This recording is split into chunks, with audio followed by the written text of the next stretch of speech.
నమస్తే. Maxim Gorky అమ్మ నవలలో విప్లవకారుడు పావెల్. ఆ పావెల్ తల్లి నీలోవన.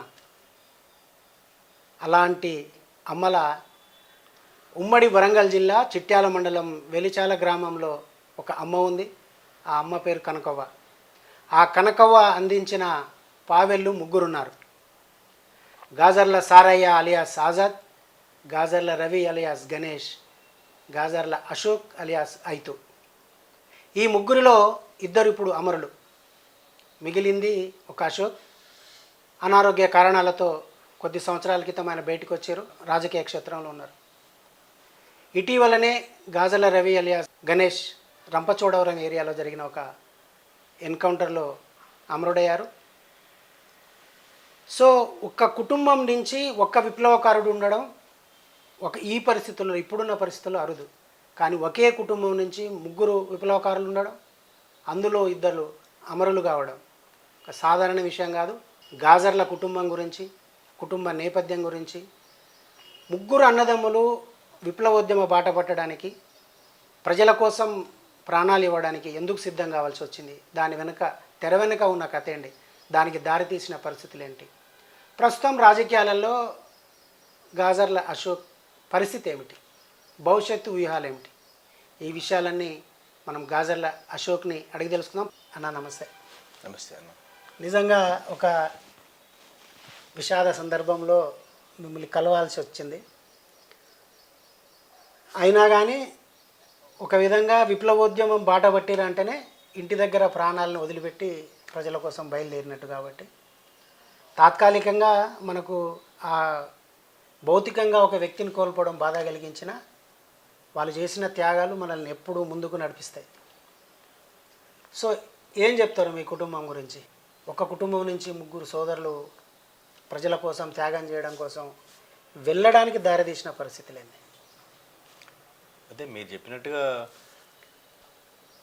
మమ్మల్ని కన్న తల్లి మా అమ్మ కనకమ్మ, తాను ఒక రకంగా సమాజం పట్ల కానీ సామాజిక పరిస్థితుల పట్ల కానీ ఆమె మొదటి కమ్యూనిస్ట్గా ఉంది మా కుటుంబంలో.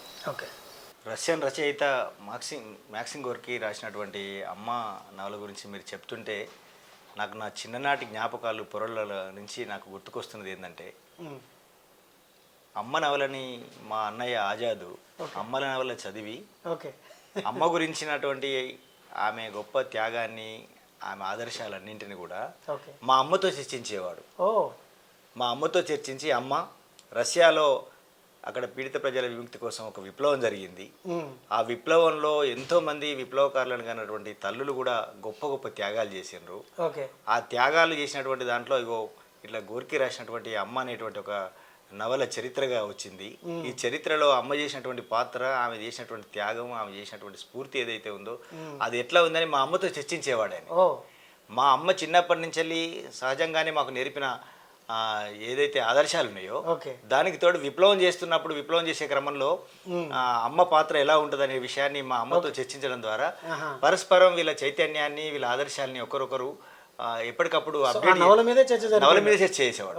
నవల మీద చర్చ చేస్తూ ఆ నవల గురించి అమ్మకు అర్థం చేయించడము, అమ్మ దాని నుంచి ఇంకింత స్ఫూర్తిని పొందుతూ ఎస్ నేనున్న బిడ్డ మీకోసం అనేటువంటి స్ఫూర్తి అన్నది నాకు బాగా గుర్తుండిపోయినటువంటి అంశం.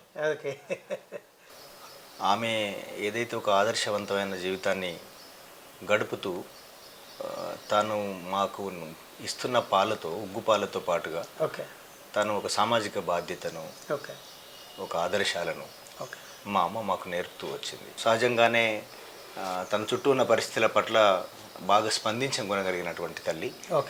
తన చుట్టూ ఉన్నటువంటి అనేక కులాల వాళ్ళని, ముఖ్యంగా బడుగు బలహీన వర్గాలలో ఉన్నటువంటి కులాల వాళ్ళని, ఆ ప్రజలతోని మమేకమై వాళ్ళ సాధక బాధకాలన్నీ కూడా ఆమె చూస్తూ, వాళ్ళను ఓదారుస్తూ, వాళ్ళకు వెన్నుదట్టి ధైర్యం చెప్తూ నిలబడ్డటువంటి ఒక మహిళగా ఆమెకు ఆ పరిస్థితుల మీద అవగాహన ఉంది. కాబట్టి చిన్నప్పటి నుంచి మాకు ఆ పరిస్థితులను అర్థం చేయిస్తూ వాళ్ళకు సహాయంగా నిలబడాలనేటువంటి ఉద్యమ ఉగ్గుపాలను మాకు తాగిస్తూ పెంచింది మా అమ్మ.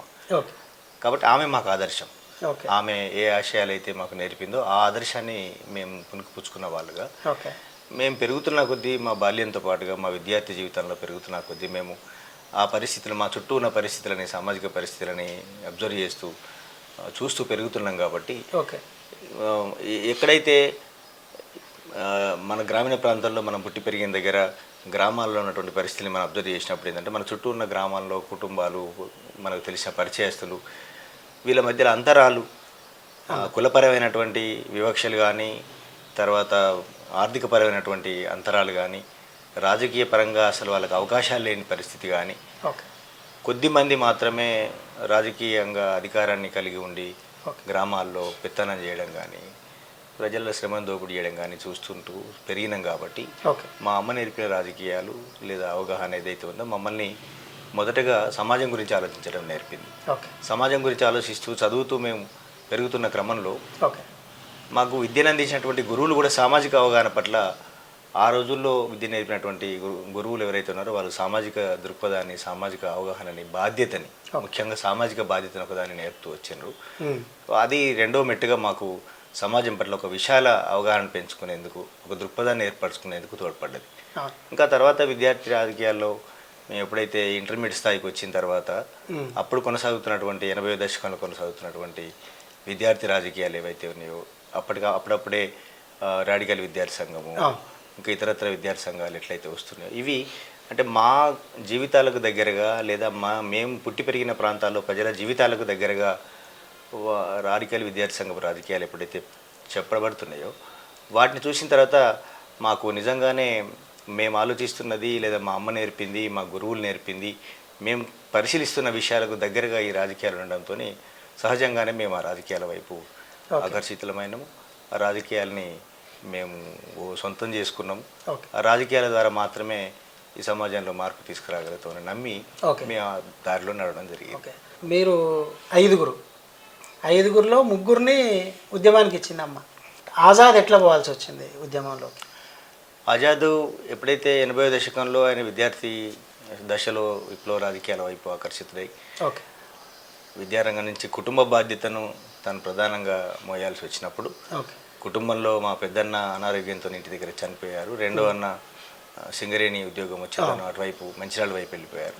ఇక కుటుంబానికి కేంద్రంగా మా అమ్మకు తోడుగా కుటుంబం బరువు బాధ్యతనంతా కూడా ఆజాదు మోస్తున్న సమయంలో అప్పటికే గ్రామీణ ప్రాంతంలో వరంగల్ జిల్లాలో కానీ కరీంనగర్ జిల్లాలో కానీ రైతాంగ పోరాటాలు గ్రామీణ ప్రాంతంలో కొనసాగుతున్నాయి. అప్పుడప్పుడే ఉధృతమవుతున్నటువంటి స్థాయిలో ఆయన కూడా అప్పటికే విద్యార్థి రాజకీయాలతో ప్రభావితమైన వ్యక్తి కాబట్టి గ్రామీణ ప్రాంతంలో కూడా తను ఉన్న మా వెలిశాల గ్రామంలో కూడా ఆ రాజకీయాలతో కలిసి పనిచేస్తూ రైతాంగ సమస్యల మీద ముఖ్యంగా కూలీలు ఎవరైతే గ్రామాల్లో శ్రమదోపుడు గురైతున్నటువంటి ప్రజలు ఉన్నారో వాళ్ళ తరపున మాట్లాడడం వాళ్ళ తరపున నిలబడడం అనేది తను వ్యవసాయం చేస్తూ మా కులవృత్తి అయినటువంటి తాడి చెట్లను ఎక్కుతూనే ఒక దిక్కు మరొక వైపు ప్రజా సమస్యల మీద స్పందిస్తూ కూలీ రేట్ల కోసం జీతాల రేట్ల కోసం జరిగే పోరాటాల్లో పాల్గొంటూ ఉత్పత్తి కులాల వైపు నిలబడడం అనేది చేస్తూ వచ్చిండు. ఆ క్రమంలో డెఫినెట్గా ఆయన ఈ ప్రజల పక్షాన నిలబడాలంటే ఇంకెవరికి వ్యతిరేకంగా పోరాటం చేయాల్సిందే.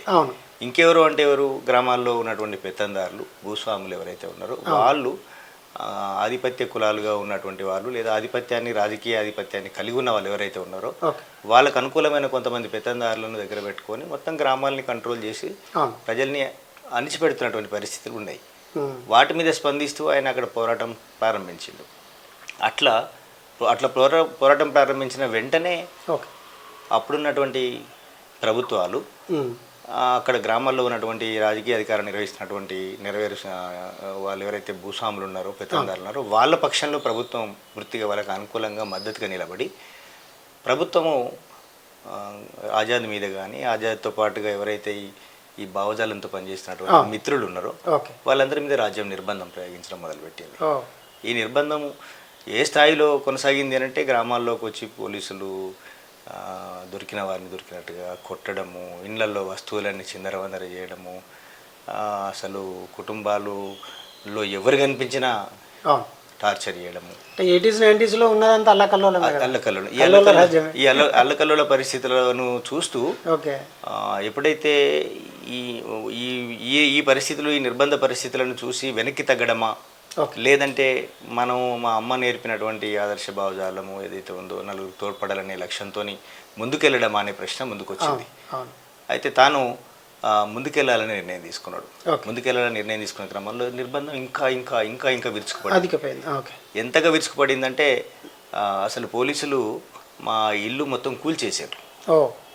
మా ఇంట్లో ఉన్న వస్తువులన్నీ మంచినీటి బావిలో చేదబావిలో వస్తువులన్నీ పడేయడము, కిరసనాయిలు పోయడము, బియ్యము, ఉప్పు పప్పులన్నీ పడేయడంతో పాటుగా మొత్తం ఇల్లునే కూల్చేసారు. ఆ తర్వాత మాకు కొద్దిపాటి వ్యవసాయం ఉంటే మా వ్యవసాయాన్ని ఎప్పుడైతే కొద్దిగా విత్తనాలు వేసి మొలకలు వచ్చే సమయంలో ఊరు పశువులన్నీ తీసుకెళ్లి పోలీసులు స్వయంగా వెంట ఉండి ఊరు పశువులను తీసుకెళ్లి పంటను మొత్తం మేపేసారు. పంట మీద వదిలిపెట్టేవాళ్ళు మొత్తం మేపేస్తారు. అట్లా లేదు, అట్లా వరుస కాదు, ఒకసారి కాదు, వరుసగా ఒక 3 సంవత్సరాలు ఆ పని చేసిండ్రు. సో ఏంటంటే తినడానికి తిండి, ఉండడానికి ఇల్లు కూడా లేని విధంగా గూడు కూడా కోల్పోయేటువంటి స్థాయిలో ఆ నిర్బంధం ఆ స్థాయిలో అంత కల్లోలమైన స్థితి కొనసాగింది. అయితే ఈ సమయంలో ఆయన చాలా తీవ్రంగా ఈ పరిస్థితులను ఫేస్ చేస్తూనే కానీ ఏదైతే నమ్ముకున్న ఆశయం ఉందో ఆశయం కోసం నిలబడాలనేటువంటి పట్టుదలతో ఉన్నాడు. అయితే ఒక దశలో ఈ నిర్బంధ స్థాయి తీవ్రతరం అవుతున్నప్పుడు కుటుంబంలో తన భార్యకు అనారోగ్య సమస్య తీవ్రంగా అవ్వడం, మా అమ్మ కూడా కుటుంబానికి కేంద్రంగా ఉన్న మా అమ్మ కొంచెం వయసు పెద్దదిగా అయిపోయి అనారోగ్యానికి గురవడము, కుటుంబంలో మేము దాని తర్వాత ఉన్న 2 తమ్ముళ్ళం చదువులో ఉన్నాం కాబట్టి మాకు మద్దతుగా నిలబడాల్సిన పరిస్థితి ఉండడం, వీటి మధ్య కొంత ఘర్షణకు గురైతూనే ఆయన అట్లానే ప్రజాక్షేత్రాన్ని వదిలిపెట్టాలనే ఉద్దేశం లేదు కాబట్టి కాస్త విరామం, అంటే విప్లవ రాజకీయాలతో కాస్త విరామం తీసుకొని ఈ రాజ్యాంగం ప్రకారం ఇప్పుడున్నటువంటి ప్రజాస్వామ్యబద్ధంగా కూడా ప్రజాక్షేత్రంలోకి వద్దామని ఒక ప్రయత్నం చేశాం. ఆ ప్రయత్నంలో భాగంగా ఆయన ఏం చేసిందంటే అక్కడ జరిగినటువంటి ఏదైతే సొసైటీ ఎన్నికలు ఉన్నాయో సింగిల్ విండో ఎన్నికల్లో పోటీ చేసిండు. అప్పటికే బ్రహ్మాండంగా ప్రజాక్షేత్రంలో ఉన్నాడు, ప్రజల్లో నిస్వార్థంగా సేవ చేస్తున్నాడు కాబట్టి విస్తృతంగా ప్రజల మద్దతు ఆయనకు లభించింది. ఆ మద్దతు లభించిన సమయంలో ఏంటంటే అప్పటికి ఎవరైతే ఈయన నమ్ముకున్న రాజకీయాల ద్వారా జరుగుతున్న పోరాటం ఏదైతే ఉందో ఆ పోరాటం వల్ల ఎవరైతే శత్రువులుగా మారినరో, అక్కడ పెత్తందారులు, అక్కడ భూస్వాములు ఎవరైతే శత్రువులుగా మారినరో వాళ్ళు కక్ష కట్టి ఎట్టి పరిస్థితుల్లో ఈయన రాజకీయాల్లోకి మనం రానివ్వద్దు, ఒకసారి రాజకీయాల్లో వీళ్ళు కాళ్ళు అనుకుంటే ఇక మన ఆటలు సాగువు అని భావించినటువంటి పెత్తందారి వర్గము, భూస్వామ్య వర్గం ఎవరైతే ఉన్నారో ఒకటై ఉద్దేశపూర్వకంగా ఈయనకు ఓట్లు ఎవరైతే వేస్తారు ఖచ్చితంగా నమ్మకం ఆ ఓటర్ కార్డ్సే చింపేసి వాళ్ళు ఓటింగ్ కేంద్రంకి వెళ్తే వాళ్ళకి ఓటు లేదని వెనక్కి పంపించేసారు. ఒక 300 మందికి పైగా అట్లా వాపసు పంపారు. ఏం జరుగుతుందని తెలుసుకునే లోపే అతనికి ఎదురుగా నిలబడ్డ ఒక ద్వారా ఎన్నికైనట్టుగా ప్రకటించేసుకోరు. ఆ ఎన్నిక రద్దు చేయాలని పోరాటం జరిగింది. ఎన్ని జరిగినా అప్పుడున్న రాజ్యం వాళ్ళకే సపోర్ట్ చేసింది, వాళ్ళని ఎన్నుకున్నది. సో దాంతో ఆయనకు మరింత కసి పెరిగింది. అంటే మనల్ని నిజాయితీగా నిస్వార్థంగా ప్రజల కోసం సేవ చేయాలని అనుకునేటువంటి వాళ్ళని ఈ రాజ్యము ఇక్కడ ఇముడ్చుకునే సాగనివ్వదు. అంటే రాజ్యం వాళ్లకు దొరలకు అనుకూలంగా ఉన్నది, పెత్తందారులకు అనుకూలంగా ఉన్నది కాబట్టి వాళ్ళను దాటి ముందుకు సాగనిచ్చే పరిస్థితి ఉండదు. ఏది జరిగినా వాళ్ళ కంట్రోల్లో జరగాలి, లేదా ఒకవేళ రిజర్వేషన్స్ వచ్చిన రిజర్వేషన్లో మళ్ళీగా వెళ్ళిగా నువ్వు ఉండరా అని ఆ దొరబెడితేనోడే మళ్ళీ వాళ్ళ దగ్గర పనిచేసే ఉండాలి తప్ప వాళ్ళని ఎదిరించే వాళ్ళు, అన్యాయాన్ని ఎదిరించే వాళ్ళు రాజకీయాల్లో ఉంటే మన మనగడకే ప్రమాదం అని భావించినటువంటి దొరలు బోడగొట్టారు. సో దాంతో ఆయనకి ఇంకా జీవితం నేర్పిన పాఠంగా ఏం తెలిసిందని అంటే నేను ఇంకా ఇక్కడ ఆగిపోయినట్లయితే నేను నమ్ముకున్న ఆశయానికి మనం ద్రోహం చేసినట్లయితుంది. మనం ఇదే ఇన్ని ఆశలు పెట్టుకున్నటువంటి ప్రజలు ఎవరైతే ఉన్నారో ఆ ప్రజల తరఫున మనం ఇంకింత బలంగా ముందుకెళ్ళాలని నిర్ణయం తీసుకొని ఇంకా ఆయన మళ్ళీ ఒకసారి విప్లవ రాజకీయాల వైపే పూర్తి స్థాయిగా తన సమయాన్ని కేటాయిస్తూ విప్లవ రాజకీయాలకు ముందుకు సాగారు. ఏ పొజిషన్లో పనిచేశారు అంటే మొదట ఆయన చిట్యాల ప్రాంతంలోనే దళంలో దళ సభ్యుడిగా పార్టీలో జాయిన్ అయ్యారు. అనతి కాలంలోనే ఆ ప్రాంతపు ఏరియా కమిటీ కార్యదర్శిగా అంటే కమాండర్గా ఎదిగి తక్కువ సమయంలోనే ఆయన బాధ్యతలు తీసుకున్నాడు అక్కడ. ఆ తర్వాత ఆయనను వరంగల్ జిల్లా కమిటీ సభ్యుడిగా అక్కడ తీసుకున్నారు. వరంగల్ జిల్లా కమిటీ సభ్యుడిగా పనిచేస్తున్నప్పుడే 1996లో ఎప్పుడైతే మొట్టమొదటిసారి ఇక్కడ ఒకటి మిలిటరీ ఫార్మేషన్స్ ఏర్పడుతున్నాయి మావోయిస్ట్ పార్టీలో, అప్పుడు మొట్టమొదటిసారి తెలంగాణలో ఏర్పడినటువంటి మిలిటరీ ప్లాటూన్కు ఆయన ఇక్కడి నుంచి కమాండర్గా మార్చి దాని ప్లాటూన్ కమాండర్గా పంపించారు. అది ఇక్కడ ఉన్నటువంటి 3-4 జిల్లాల్లో మొదటి ప్లాటూన్గా పనిచేసింది, ఫస్ట్ ప్లాటూన్లో. దాంట్లో పనిచేసిన క్రమంలో ఆయన 95 తర్వాత జరిగినటువంటి రాష్ట్ర కమిటీ ఉత్తర తెలంగాణ స్పెషల్ జనరల్ కమిటీ ఏర్పడింది. ఆ తర్వాత ఆయన రాష్ట్ర కమిటీ సభ్యుడిగా కూడా తీసుకున్నారు. రాష్ట్ర కమిటీ సభ్యుడిగా ఇక్కడ పనిచేస్తూ మిలిటరీ ఫార్మేషన్స్ నుంచి నిజామాబాద్ జిల్లాకు కార్యదర్శిగా వెళ్ళారు. ఇక్కడ పనిచేస్తున్నప్పుడు భాస్కర్ పేరు మీద పనిచేసినారు. ఓకే. మిలిటరీ ప్లాటూన్కి వెళ్ళిన తర్వాత ఆజాద్ పేరు మీద పనిచేస్తున్నారు. ఆజాద్ పేరు మీదనే ఆయన నిజామాబాద్ జిల్లాకి వెళ్ళి అక్కడ కూడా ఒక 2 సంవత్సరాలు నిజామాబాద్ జిల్లా కార్యదర్శిగా పనిచేసి ఓకే. ఆ తదనంతరం రాష్ట్ర కమిటీ సభ్యుడిగా అక్కడ జిల్లా కార్యదర్శిగా పనిచేస్తూ ఆ తదనంతరం 2004 సమయంలో ఇక్కడ నుంచి ఉద్యమ అవసరాల రీత్యా ఆయన మహారాష్ట్ర రాష్ట్ర కమిటీలోకి బదిలీ చేయడం జరిగింది. ఓకే. మహారాష్ట్ర రాష్ట్ర కమిటీకి వెళ్ళి అక్కడ ఒక 3-4 ఇయర్స్ పనిచేసిన తర్వాత ఓకే. అనారోగ్య కారణాల వల్ల భార్యాభర్తలు ఇద్దరు వైద్యం కోసం మహారాష్ట్రలోని ఒక పట్టణానికి వెళ్ళినప్పుడు ఓకే. సమాచారం ద్వారా పోలీసులు పట్టుకొని అక్కడి నుంచి లిఫ్ట్ చేసి ఆయన తీసుకొచ్చి ఇక్కడ ఏటు నగరం దగ్గర అడవుల్లో 2008 ఏప్రిల్ 2వ తారీఖు నాడు ఇక్కడ ఎన్కౌంటర్ పెట్టి కాల్ చేయడం జరిగింది. ఓకే. సో ఇద్దరిని భార్యాభర్తలు ఇద్దరిని కూడా ఇప్పుడు చంపేశారు. సో ఇప్పుడు రవణ పార్టీలోకి ఎట్లా ఎంటర్ అయ్యారు? రవణ వాస్తవంగా ఆయన ఇంటర్మీడియట్ చేస్తున్నప్పుడు వరంగల్లో ఇంటర్మీడియట్ చేస్తున్నప్పుడు గౌడ్ జూనియర్ కాలేజీలో ఇంటర్మీడియట్ చేశాడు. అంతకుముందు ఆయన ఐటీఐ కూడా పెద్దపల్లిలో ఐటీఐ చేశాడు. ఇక్కడ వరంగల్లో కూడా ఐటీఐ చేశాడు. అది అయిపోయిన తర్వాత ఇంటర్మీడియట్ కాలేజీలో ఇంటర్మీడియట్ చేస్తున్నప్పుడు అప్పుడు ఆర్ఎస్యూ రాజకీయాల్లో పాల్గొంటున్నాడు ఆయన. ఆయన ఇక్కడ పోలీసులు అరెస్ట్ చేసి హనుమకొండ పోలీస్ స్టేషన్లోనే బంధించి విపరీతంగా చిత్రహింసలకు గురి చేసిండ్రు రవిని. అంటే చిత్రహింసలు అంటే అది ఆయనకు 35 ఏళ్ళు పెట్టిన పేరు రవి, ఉద్యమనేమో గణేష్. తర్వాత ఆయన ఇక్కడి నుంచి మళ్ళీ ఏఓబి ప్రాంతానికి వెళ్ళిన తర్వాత ఉదయ్ అనే పేరు కూడా మార్చుకున్నాడు. ఉదయ్ పేరు మీద కూడా పనిచేశాడు. తెలంగాణ ప్రాంతంలో ఉన్నంతసేపు అంతా గణేష్. మనకు 2004 శాంతి చర్చలప్పుడు వచ్చినప్పుడు కూడా గణేష్ పేరు మీద 2008లో ఆయన ఆంధ్ర ఒరిస్సా బార్డర్లో పనిచేయడానికి వెళ్ళారు. అప్పుడు ఉదయ్ అని పేరు మార్చుకున్నారు. సో ఆయనే 1987-88 కాలంలో ఇక్కడ కాలేజీ చేస్తున్నప్పుడే ఆయన అప్పుడు పోలీసులు అరెస్ట్ చేసి తీవ్రమైన చిత్రహింసలకు గురి చేశారు. అప్పుడు చంపేద్దామని కూడా అనుకున్నారు. అప్పుడు జరుగుతున్న ఫేక్ ఎన్కౌంటర్స్, ఇండివిజువల్ ఆ సమయంలో ఆయనని అప్పుడు చంపేయాలనే ప్రయత్నంలో ఉండగానే అనుకోకుండా ఆయన స్టేషన్ నుంచి ఒక బంద్ కాలు వస్తే బంద్ పిలుపులో భాగంగా కొంతమందిని తీసుకొచ్చి బయట ఏం చర్యలు జరగద్దని కొంతమంది లాకప్లో ఈయనతో పాటు పెట్టి సాయంత్రం పూట వాళ్ళని అందరిని రిలీజ్ చేసి పంపుతున్నప్పుడు ఆ పోలీసులలో ఎవరో ఒక సహృదయుడు సహకరించి వాళ్ళతో పాటుగా ఈయనని బయటికి పంపించినప్పుడు ఎస్కేప్ అయ్యింది. అక్కడ ఎస్కేప్ అయిన తర్వాత తను మళ్ళీ తిరిగి గ్రామానికి వచ్చి గ్రామంలోనే ఆజాద్ ఉద్యమంలో పూర్తి కాలం వెళ్ళిన తర్వాత గ్రామంలో ఈయన కూడా వ్యవసాయం చేసిండు, వృత్తి పని చేసిండు. మళ్ళీ ఈయన కూడా అక్కడ ఆ ప్రాంతంలో చిట్యాల, టేకుమట్ల ఆ ప్రాంతంలో ఆ చుట్టుపక్కల మండలాల్లో అంతా కూడా ఈయన ఒక ఆర్గనైజర్గా అంటే రాడికల్ యూత్ లీగ్ ఆర్గనైజర్గా పనిచేస్తూ దాదాపుగా ఇల్లు వదిలేసి ఫుల్ టైమర్ లాగానే అప్పటికి బ్యాన్ వచ్చింది. లీగల్ పీరియడ్ తర్వాత ఆయన 1 సంవత్సరం కాలం ఆ ప్రాంతంలో పనిచేసిండు. ఆయన పనిచేస్తూ 1991లో తను కూడా ఇంకా అవే రాజకీయాలని యూజ్ అయ్యాడు. సో రవి ఏ పొజిషన్లో పనిచేశాడు? గణేష్ అంటే పార్టీలో ఆయన ఇప్పుడు ఆయన ఉద్యమంలో అమరుడు అయ్యే నాటి వరకు మావోయిస్ట్ పార్టీ కేంద్ర కమిటీ సభ్యుడిగా పనిచేస్తున్నారు.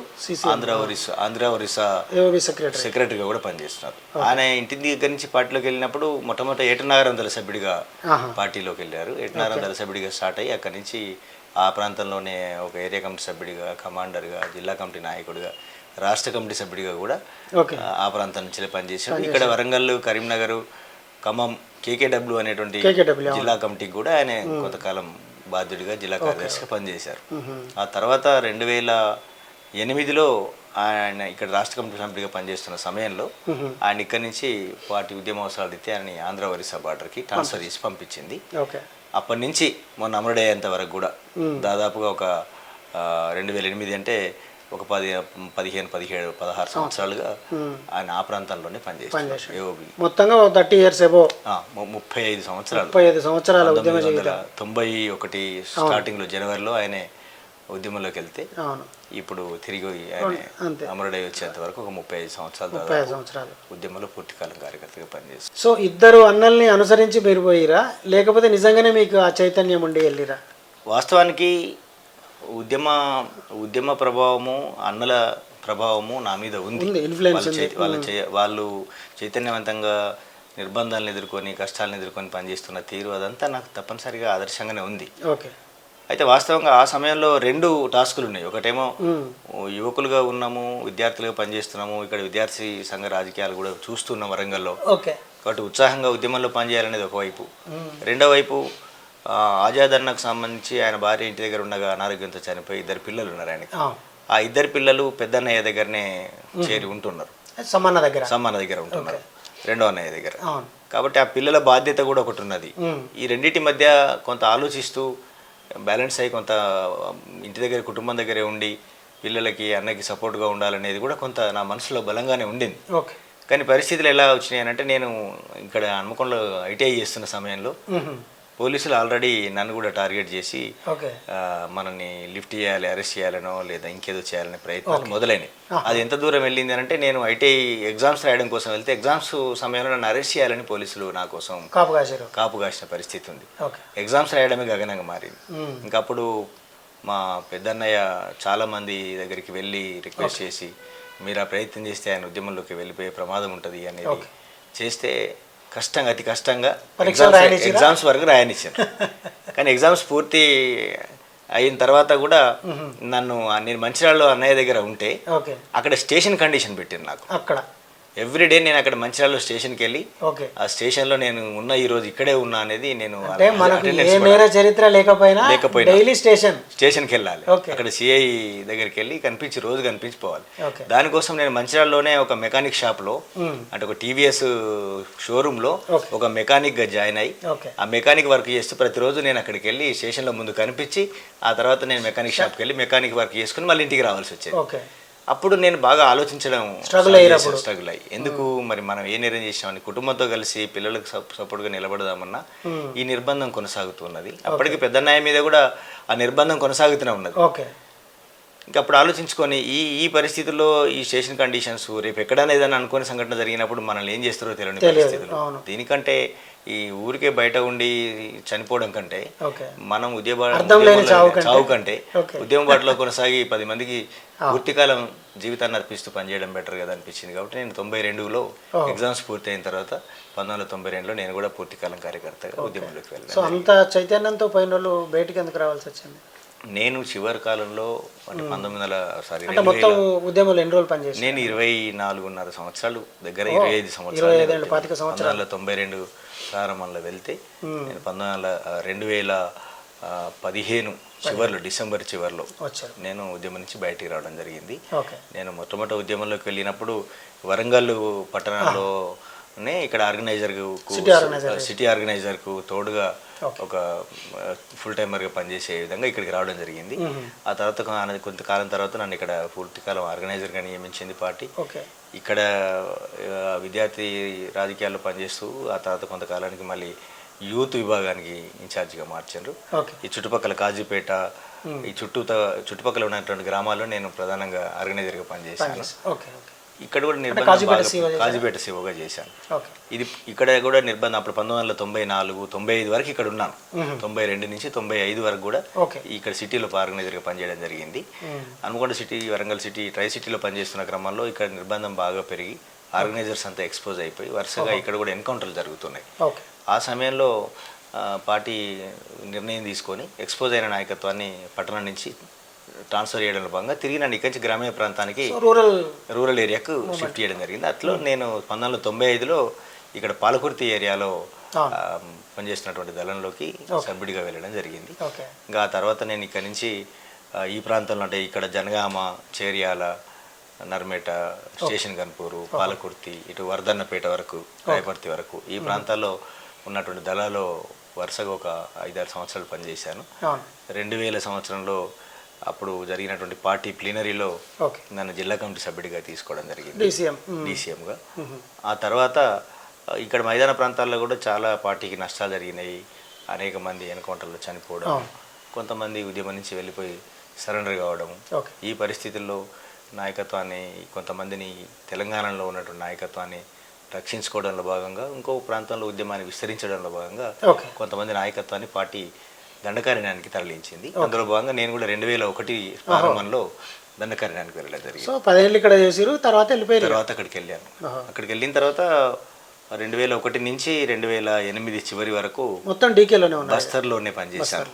సౌత్ బస్తర్లో జిల్లా కమిటీ సభ్యుడిగా, జిల్లా కార్యదర్శిగా, అక్కడే రాష్ట్ర కమిటీ సభ్యుడిగా కూడా ఎదగడం జరిగింది. ఆ తర్వాత నేను మళ్ళీ 2009లో అక్కడి అవసరాల రీత్యా నన్ను మహారాష్ట్రకి ట్రాన్స్ఫర్ చేశారు. మహారాష్ట్రలో అంటే అప్పటికి ఆజాద్ కూడా ఎన్కౌంటర్ అయినారు. తర్వాత ఏంటంటే మహారాష్ట్రలో అంటే ధనకారణ్య కమిటీలో భాగంగానే గడిచిరోలి జిల్లాలోకి 2009లోకి నేను అక్కడికి వెళ్ళి పనిచేశాను. 2009 నుంచి తిరిగి నేను ఉద్యమం నుంచి బయటకు వచ్చే 2015 వరకు కూడా నేను మహారాష్ట్రలో పనిచేస్తాను, గడిచిరోలి జిల్లాలో పనిచేస్తున్నా. నేను లొంగిపోయే వరకు అక్కడ ఉన్నారు. లొంగిపోయే వరకు నేను అక్కడే మహారాష్ట్ర గడిచిరోలి జిల్లాలో పనిచేస్తున్నా. ఓకే. ఆ తర్వాత నాకు వరుసగా తీవ్రమైనటువంటి అనారోగ్య సమస్య ఫేస్ చేస్తూ వచ్చిన, ఇంకా పూర్తిగా నాకు బ్రెయిన్ మలేరియా, సెలబ్రల్ మలేరియా వచ్చి అది తగ్గని పరిస్థితిలో చాలా తీవ్రమైనటువంటి స్థాయికి పోయింది. కాబట్టి ఇంకా నేను ఆరోగ్య సమస్యల రీత్యా ఉద్యమంలో భారంగా మారడం కూడా నాకు ఇష్టం లేని పరిస్థితుల్లో నేను ఆలోచించుకొని పార్టీ ముందు ఆ ప్రపోజల్ పెట్టడం జరిగింది. ఉద్యమాన్ని వదిలి బయటికి వెళ్ళాలనుకుంటున్నాను. పార్టీ కొంత సమయం తర్వాత నాకు అనుమతి ఇచ్చింది. ఆ అనుమతితోనే నేను ఉద్యమం నుంచి బయటకు వచ్చే క్రమంలో కూడా నా ప్రయాణము ఎక్స్పోజ్ అయ్యి పోలీసులు నన్ను పట్టుకోవాలని ప్రయత్నం చేసి మధ్యలోనే పట్టుకోవాలని ప్రయత్నం చేశారు. అప్పుడు అదంతా బాగా బయట చర్చ జరిగింది. సో అప్పుడు నేను ఇదేదో ప్రమాదం జరుగుతుంది అని అర్థమై మళ్ళీ కొంతకాలం వేరే దగ్గర తెలిసినటువంటి రైతుల మీద ఆధారపడి ఉండి, తర్వాత ఆ క్రమంలో తిరిగి మళ్ళీ నేను కుటుంబంతో సంబంధాలకు వెళ్ళి సరెండర్ అయ్యి బయట. ఓకే. సో మీరు లొంగిపోయే టైం వరకు మీ మీద ఎంత ఉంది రివార్డు? నేను లొంగిపోయే నాటికి నా మీద 20 లక్షల రివార్డు ఉంది. ఓకే. బయటకు వచ్చిన తర్వాత రివార్డు తీసుకున్నారా? బయటకు వచ్చిన తర్వాత రివార్డు నేను వద్దని రిజెక్ట్ చేసిన ప్రభుత్వాన్ని. సరే, వాళ్ళు చాలా రకాలుగా మాకు సందేహం చెప్పిండ్రు. ఎందుకంటే బయట జీవితంలో డిపార్ట్మెంట్ సైడ్ నుంచి కూడా అప్పటికి సరెండర్కి ఎక్కువ ప్రిఫరెన్స్, తెలంగాణలో ఎక్కువ సరెండర్స్కి ప్రిఫరెన్స్ ఇస్తున్న పరిస్థితులు మారినాయి. ఇక్కడ ఉద్యమం కొంత బలహీనపడ్డది. కాబట్టి నాయకత్వం వెనక్కి రప్పించడము, సరెండర్స్ మీద ఇక్కడ ప్రభుత్వం ఎక్కువ ఫోకస్ చేస్తున్న సమయం కాబట్టి వస్తున్న వాళ్ళందరికీ కూడా ప్రభుత్వ అధికారులు కానీ పోలీస్ అధికారులు కానీ అంటే తర్వాత భవిష్యత్తులో మీరు మీ ఫ్యూచర్లో హెల్త్ ఇష్యూస్, కుటుంబాన్ని చేసుకోవడానికి మీకు ఆర్థిక అవసరాలు ఉంటాయి. కుటుంబాలు కూడా బయట చాలా రకాలుగా సహకరించని వాళ్ళు ఉంటారు అనే విధంగా మమ్మల్ని మోటివేట్ చేస్తూ వచ్చిండ్రు అప్పటి నుంచి. సరే, నేను తర్వాత మా ఇంటి స్థలం కోసం కూడా ఒకటి మా భూపాలపల్లి జిల్లా కేంద్రంలో సరెండర్ స్కీమ్లో భాగంగా ఇంటి స్థలం తీసుకోవడం జరిగింది. ఇంకా అట్లా కొనసాగుతున్నాం. ఓకే. సో బయటకు వచ్చిన తర్వాత ఎట్లా ఉందన్న మీ జీవనం? ఎట్లా సాగింది? రాగానే పని ఉండదు, ఇంటి దగ్గరికి పోయి ఉండలేరు, పని చేసుకొని బతకాలి. మీ నేపథ్యం తెలిసిన వాళ్ళు మనకు బాగా దగ్గర వాళ్ళైతే తప్పితే పని ఇయ్యరు. ఎట్లా బతికిరు?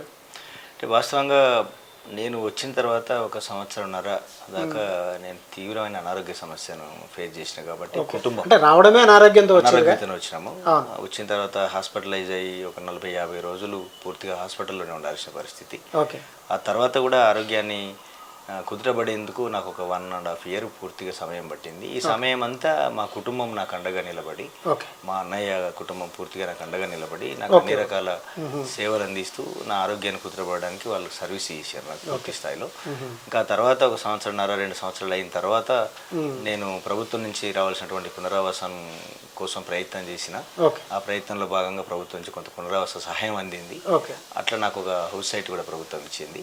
ఆ హౌస్ సైట్ తీసుకొని ఇంకా భూపాలపల్లిలో ఏదైనా పని చేసుకుందాము, సెటిల్ అయిదాం అనుకునే సమయంలో మళ్ళీ ఒకసారి నాకు తీవ్రమైన అనారోగ్యానికి గురయ్యి నాకు ఒక పెద్ద సర్జరీ అయింది.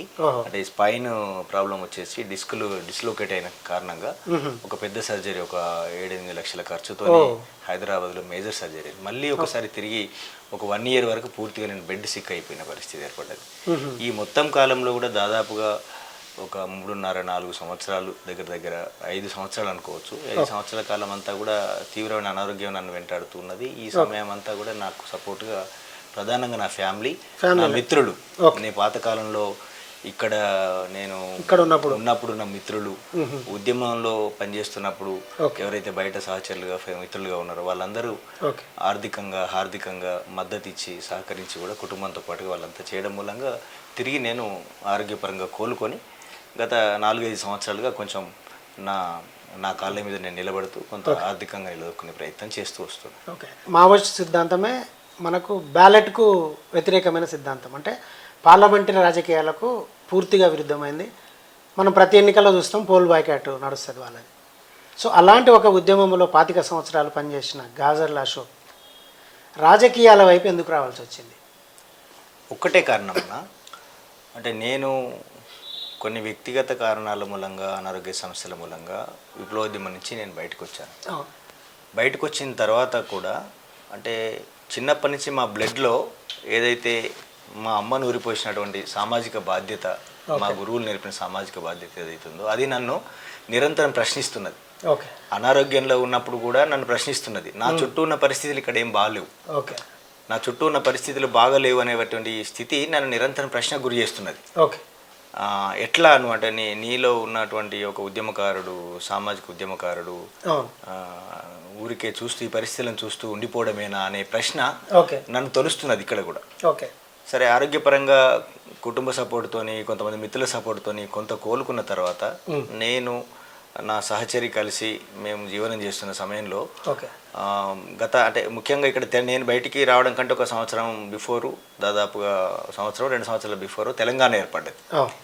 తెలంగాణ ఏర్పడ్డ తర్వాత సరే తెలంగాణ ఉద్యమంలో కూడా తెలంగాణ ఉద్యమానికి ఒక రకంగా రాజకీయ పునాదులు వేయడంలో అప్పటి people's war party, Maoist party ఒక రాజకీయ పంతాను తెలంగాణ ఉద్యమానికి తెలంగాణకు ఒక డాక్యుమెంట్ రూపొందించింది. తెలంగాణ ఉద్యమం కోసం చాలా రకాల ప్రయత్నాలు అప్పటి పీపుల్స్ వార్ పార్టీ చేసింది. దానికి ఒక డాక్యుమెంట్ రూపొందించింది. అనేక ఉద్యమకారులను తయారు చేయడంలో కూడా దాని పాత్ర ఉన్నది. అయితే తెలంగాణ వస్తే, తెలంగాణ ఏర్పడితే ప్రాంతీయ అసమానతలు లేదా ప్రాంతాల వారీగా జరిగే దోపిడీ తగ్గడంతో పాటుగా తెలంగాణకి ఎంతో కొంత ఇక్కడ ప్రజలకు స్వేచ్ఛా స్వాతంత్రం లభిస్తుంది, తర్వాత కొంత ప్రజాస్వామ్య అభివృద్ధి చెందుతుంది అనేటువంటి వాతావరణాన్ని ప్రజలంతా ఆశించే ఉవ్వెత్తున అప్పటి వరకు విప్లవోద్యమాలు ఇచ్చినటువంటి చైతన్యంతో ప్రత్యేక తెలంగాణ ఉద్యమానికి విప్లవ పార్టీలు కూడా సపోర్ట్ చేస్తున్నాయి కాబట్టి ప్రత్యేక తెలంగాణ ఉద్యమంలో ప్రజలంతా ఉవ్వెత్తున పాల్గొన్నారు. అయితే నేను ఒక 5-6 సంవత్సరాలు ఇటు అనారోగ్యాన్ని ఎదుర్కొంటూనే ఇక్కడ జరుగుతున్న రాజకీయ పరిస్థితుల్ని గమనిస్తూ వస్తున్నాను. కానీ ఇక్కడ పరిస్థితులు ఏమీ బాగలేవు. ఎవరి నుంచి అయితే మనం ఇంతకు ముందు పోరాటాలు, త్యాగాల మూలంగా ఒక విముక్తిని సాధించినామని, తెలంగాణ ప్రజానీకం ఒక స్వేచ్ఛను అనుభవిస్తున్నామని అనుకున్నాము, కానీ ప్రాంతీయ దోపిడీకి వ్యతిరేకంగా జరిగిన పోరాటంలో కూడా అంతే త్యాగాలు చేసి ప్రజలు పోరాటం చేసినారో ఆ పరిస్థితులు వీళ్ళకి అనుకూలమైనటువంటి ప్రజలకు అనుకూల విధంగా మారడం కాకుండా క్రమక్రమంగా ఇక్కడ మళ్ళీ ఒక డిక్టేటర్షిప్ అంటే ఒక నిరంకుశత్వం రాజ్యం వెళ్తున్న పరిస్థితులు తెలంగాణలో దినదినం అభివృద్ధి ఎంతో వస్తున్నాయి. వాటిని చూస్తున్నప్పుడు మరి ఇలాంటి పరిస్థితుల కోసం కాదు కదా మనం పోరాడింది. ఇప్పుడు ఎగ్జాంపుల్, నేను భూపాలపల్లి జిల్లా వాసిని, ఇప్పటి పాత వరంగల్ జిల్లా వాసిని, ఇప్పటి కొత్త జిల్లా అయితే భూపాలపల్లి, జయశంకర్ భూపాలపల్లి జిల్లా వాసిగా జయశంకర్ జిల్లాతో పాటుగా నేను ఇక్కడ హన్మకొండలో బ్రతుకు తెరువు కోసం హన్మకొండలో ఉంటున్న క్రమంలో నాకు మా ఊరికి వస్తూ పోతున్నప్పుడు ఒక 3-4 నియోజకవర్గాలు కలుస్తాయి. ఇక్కడ నేను ఉన్నది వర్ధనపేట నియోజకవర్గంలో ఉంటున్నా, పక్కన హన్మకొండ ఉంటుంది, ఆ తర్వాత పరకాలు ఉంటుంది, భూపాలపల్లి. ఈ 4 నియోజకవర్గాలు ప్రత్యక్షంగా ప్రయాణం చేస్తున్నప్పుడు నేను చూస్తున్నా అసలు ఎలాంటి పరిస్థితులు వచ్చినాయి అంటే మళ్ళీ ఒకనాటి పాతకాలపు రాజుల సంస్కృతి వచ్చిందా, ఫ్యూడల్ సిస్టమ్ వచ్చేసి ఒక్కొక్క దగ్గర ఎన్నికైనటువంటి ఒక ఎమ్మెల్యే లేదా ఒక లీడరు ఆ నియోజకవర్గానికి ఒక రాజును అని ప్రకటించుకొని పరిపాలన చేస్తున్న అలాంటి దౌర్భాగ్య పరిస్థితులు కళ్ళ ముందు కనిపిస్తున్నాయి. ప్రజలు ఎక్కడికి వెళ్ళినా వాళ్ళు మాతో చర్చిస్తున్నారు, అన్న ఈ పరిస్థితులు ఇట్లా మారిపోయి రోజు రోజుకు అసలు మేము స్వేచ్ఛగా ఏమి మాట్లాడలేని పరిస్థితులు తలెత్తుతున్నాయి అన్నప్పుడల్లా నాలో ఉన్నటువంటి ఉద్యమకారుడు నన్ను ప్రశ్నిస్తూనే ఉన్నాడు. అంటే ఏ పరిస్థితుల కోసం మీరు పోరాడినరు, ఏ పరిస్థితుల కోసం మీరు త్యాగం చేసినారు, మళ్ళీ తిరిగి ఏ పరిస్థితి తలెత్తుతున్నాయి. కాబట్టి ఎక్కడో ఒక దగ్గర మళ్ళీ ఆ సామాజిక బాధ్యత ఏదైతే ఉందో నన్ను మళ్ళీ ప్రజాక్షేత్రంలో ఉండడం అవసరం అనేది నన్ను తట్టి లేపింది. కాబట్టి ఇక ఇప్పుడున్న అవకాశాల్లో మనం సాధారణ జీవితం గడుపుతున్నాము, ఇప్పుడున్న ఈ డెమోక్రసీలోనే మనం బతకాల్సింది ఉన్నది. సరే, దీనిలో ఎన్ని లోపాలు ఉన్నా ఈ రాజ్యాంగపరమైన పరిస్థితి కాబట్టి ఇక్కడ ఉన్నటువంటి అవకాశాలను వాడుకోనైనా, ఈ స్పేస్ను వాడుకోనైనా కూడా ప్రజాస్వామ్యంలో, ఈ డెమోక్రసీలో, ఇక్కడ ఉన్నటువంటి ఎలక్షన్ సిస్టంలో కూడా ఒక స్పేస్ను మనం తప్పనిసరిగా వాడుకోవడం ద్వారా ప్రజాక్షేత్రంలో ఉండి ప్రజల సమస్యల మీద మనం ప్రజా గొంతుకగా మారాలి అనేది నేను ఆలోచించుకొని నిర్ణయించుకున్నా. చాలామంది మిత్రులు కూడా ఆ విషయంలో నన్ను ప్రోత్సహించారు. ఎందుకంటే మీలాంటి వాళ్ళు నిస్వార్థంగా ప్రజల కోసం నిలబడేటువంటి నాయకులు లేదా అలాంటి గొంతు అవసరం అనేది ఫీల్ అయినరు. ప్రజల నుంచి కూడా అలాంటి డిమాండ్ ఉంది. కాబట్టి ఇక నేను ఈ ప్రజాక్షేత్రంలోకి రావాలనుకున్నప్పుడు ఇక్కడ ఉన్నటువంటి ప్లాట్ఫామ్స్ ఏవైతే ఉన్నాయో ఆ ప్లాట్ఫామ్స్లో ఏదో ఒక ప్లాట్ఫామ్లో మనం చేరి ఆ ప్లాట్ఫామ్ ద్వారా మాత్రమే పనిచేయగలం. కాబట్టి ఆ ప్లాట్ఫామ్లో ఉన్న దాంట్లో ఇక్కడ ఉన్నటువంటి పార్టీల్లో కొంత ఇంటర్నల్ డెమోక్రసీ ఉండి మన అభిప్రాయాలను చెప్పగలిగేటువంటి అవకాశం ఉన్న పార్టీగా కానీ, రెండవది ఎట్ ద సేమ్ టైము కొత్తగా కాంగ్రెస్ పార్టీని ఎందుకు ఎంచుకున్నాను అన్నప్పుడు కాంగ్రెస్ పార్టీకి సంబంధించి అప్పుడు రాహుల్ గాంధీ ఈ దేశంలో సామాజిక న్యాయం అనే ఎజెండాను చాలా బలంగా మనస్ఫూర్తిగా ముందుకు తీసుకెళ్తున్నటువంటి సందర్భము. ఆయన దేశవ్యాప్తంగా కూడా భారత్ జోడో యాత్ర చేస్తున్నాడు. భారత్ జోడో యాత్ర ద్వారా మేము అంటే విద్వేషం స్థానంలో ప్రేమ పూలు పూయించాలనేటువంటి లక్ష్యం మేము పెట్టుకున్నాం అనేది ఆయన ప్రకటిస్తున్నాడు. ఆయన నిస్వార్థంగా నిజాయితీగా ముందుకు వస్తున్నాడు అనేది నేను మనస్ఫూర్తిగా నమ్మిన కాబట్టి ఆయన నాయకత్వంలో పనిచేయాలని నిర్ణయించుకొని అట్లా ప్రజాక్షేత్రంలో రావడం కోసమే ఈ కాంగ్రెస్ అంటే అప్పుడు పరకాల టికెట్ ఏదో వస్తుంది మీకు అట్లా ప్రచారం జరిగింది. అవును, ఆ పరకాల టికెట్ కోసము అప్పటికి కాంగ్రెస్ పార్టీలో నేను జాయిన్ కావాలని నిర్ణయం తీసుకున్న నాటికి అంటే అప్పటికి గత 10 సంవత్సరాలుగా తెలంగాణ ఏర్పడిన తర్వాత 10 సంవత్సరాల కాలంలో ఏదైతే ఆనాడు అధికారంలో ఉన్నటువంటి పార్టీ, ఆ పార్టీకి సంబంధించిన నాయకత్వం ఒక నిరంకుశ వైఖరిని అమలు చేస్తున్న దానికి వ్యతిరేకంగా పోరాడాలని నిర్ణయం తీసుకున్నాం కాబట్టి దానికి వ్యతిరేకంగా ఉన్నటువంటి పోరాటంలో కాంగ్రెస్ పార్టీ ఒకటే డెమోక్రటిక్ ఉంది అనేది నేను నిర్ణయించుకున్న భావించిన కాబట్టి అందులో చేరాలని అనుకున్న సందర్భంలో ఏంటంటే పరకాలలో ఈ కాంగ్రెస్ పార్టీ ప్రతి పార్లమెంట్ నియోజకవర్గంలో 2 సీట్లు బీసీలకు కేటాయించాలి అనేది ఒక నిర్ణయం తీసుకున్నది. ఏదైతే ఆ పార్టీ ప్లీనరీలో సిడబ్ల్యూసీ సమావేశంలో తీసుకున్న నిర్ణయంలో భాగంగా ప్రతి పార్లమెంటు పరిధిలో ఒక 2 సీట్లు బీసీలకు కేటాయించాలనేటువంటి నిర్ణయం ఉంది కాబట్టి ఆ నిర్ణయంలో భాగంగా పరకాలను బీసీలకు కేటాయించాలని కాంగ్రెస్ పార్టీ నిర్ణయం తీసుకున్నదని తెలిసి అయితే మనం దానికి ఎలిజిబుల్, ఈ ప్రాంతంలో మనం పనిచేసినాము, ఈ ప్రాంతంలో ఉద్యమంలో పనిచేసినాము, త్యాగాలు చేసినాము, ఈ ప్రజల కోసం పోరాటం చేసినాము. ఒకప్పుడు భూపాలపల్లి కూడా పరకాలలో భాగంగానే ఉంది కాబట్టి పరకాలకు మనం తప్పనిసరిగా ఎలిజిబుల్ అవుతాం కాబట్టి బీసీగా ఒక బీసీ బిడ్డగా నేను ఉద్యమ నేపథ్యం ఉన్నటువంటి వ్యక్తిగా ఈ ప్రజలకు మనం పనిచేయచ్చు అనేటువంటి నమ్మకంతో కాంగ్రెస్ పార్టీని నేను టికెట్ అడగడం జరిగింది. ఒక దశలో టికెట్ ఇవ్వడానికి కాంగ్రెస్ ప్రభుత్వం పార్టీ కూడా చాలా సీరియస్గానే ఆలోచించి పైదాకా కూడా వెళ్ళింది. అది నిర్ణయం జరగాల్సిందే వాస్తవంగా. సరే, ఇక్కడ ఉండేటువంటి చాలా రకాలైన ఈక్వేషన్స్ చాలా ఉంటాయి కదా రాజకీయ సమీకరణాలు. ముఖ్యంగా అంటే దాని గురించి చెప్పుకోవాలంటే అంటే నాకున్న నేపథ్యం ఏమో అంటే మనకు డబ్బు లేదు, రెండవది ఇప్పుడు మనకు ఈ తప్ప ధనబలం లేదు, అదొక ముఖ్యమైన కారణం. రెండవది ఫస్ట్ డ్రాబ్యాక్ అది. రెండవ అంశం ఏంటిది అంటే సరే మనం ఇంతకుముందు ఏ రాజకీయాల్లో పనిచేసి ఎంత ఉద్యమ నేపథ్యం ఉన్నా ఈ రాజకీయాల్లోకి వచ్చినాక ఇక్కడ ఒక రాజకీయ గురువు మనకు అవసరం అయితే గాడ్ ఫాదర్ అవసరం అవుతారు. మనం అప్పుడప్పుడే రాజకీయాలకి ఎంటర్ అయిన వెంటనే మనకు గాడ్ ఫాదర్ ఆశీస్సులు కూడా కావాలి. ఇవన్నీ చాలా సమీకరణాలకు సంబంధించిన అంశాలు ఉన్నాయి కాబట్టి ఎగిరిపోయింది మరి. సో నెక్స్ట్ టైం మన ఆలోచన ఉందంటే ఇదే కాంగ్రెస్ లో కంటిన్యూ అవుతూ ఇంకా ఏం కావాలనుకుంటున్నారు? ప్రస్తుతం రాష్ట్ర అధికార ప్రతినిధి. అవును, రాష్ట్ర అధికార ప్రతినిధిగా నేను పనిచేస్తున్నా. అంటే పార్టీలో చేరిన తర్వాత పార్టీ కోసం మనం సీరియస్గా ఒక 3 నియోజకవర్గాల్లో మనల్ని ప్రచారం కోసం మనకు బాధ్యత ఇచ్చి మీరు పనిచేయాలనేది పార్టీ మన మీద బాధ్యత. భూపాలపల్లి, పరకాల, ములుగులో సాధ్యమైనంత మేరకు ఆ ఎలక్షన్స్లో అసెంబ్లీ ఎన్నికల్లో అప్పుడు ఉన్నటువంటి బీఆర్ఎస్ పరిపాలనకు వ్యతిరేకంగా ప్రజల్ని చైతన్యపరిచేందుకు నా వంతు కృషి నేను తీవ్రంగా చేయడం జరిగింది. సరే, మా అందరి ప్రయత్నము మాకంటే ముందుగా ప్రజల చైతన్యము, అప్పటి వరకు ఉన్న పరిస్థితులకు వ్యతిరేకంగా ప్రజలు చైతన్యవంతంగా ఆలోచిస్తున్నారు కాబట్టి ఆ 3 సీట్లు కూడా కాంగ్రెస్ పార్టీ గెలిచింది.